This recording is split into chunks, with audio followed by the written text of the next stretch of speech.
You should have the 12 preserved specimens in the bottles and your report in a 3-ring binder.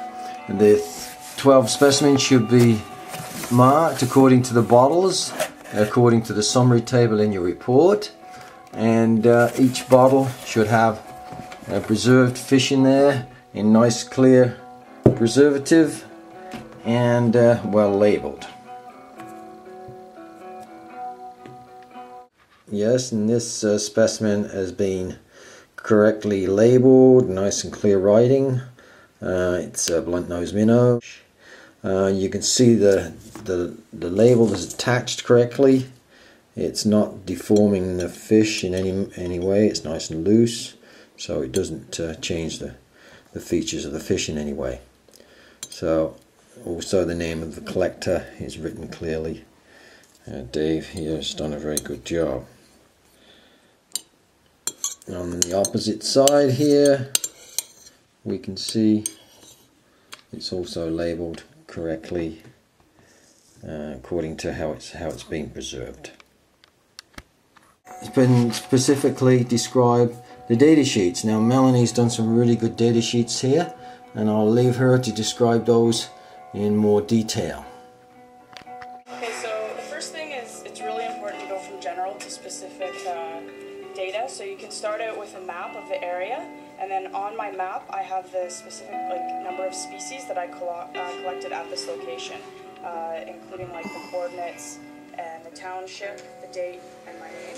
So then following this map I have each data sheet for each species. When it comes to filling out the data sheets, it's really important to be specific and to fill out every column on the sheet. So for example, when you're talking about species, make sure that you underline the scientific name and then put in brackets the common name. Make sure you have the township, the coordinates, and the rest of the information. It's also really important to have the identification features, the associated species, the date, and make sure that your measurements are correct and in the right spot. And then you have the same thing for each species in that location, and then you have your next map with the representative species that you caught at that area.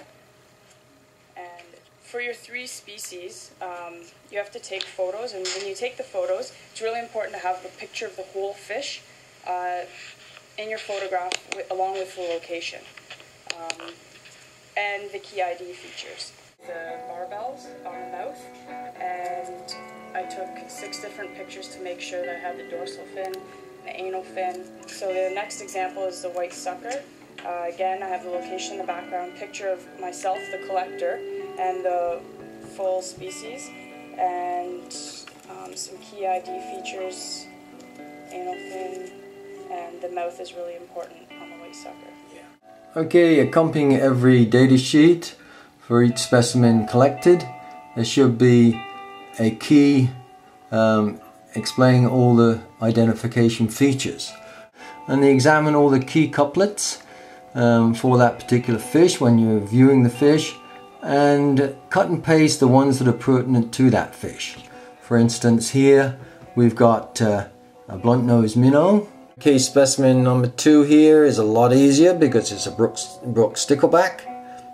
And once we get it down to the family, you see the key couplets are, there's only a couple that are required to actually distinguish this particular species.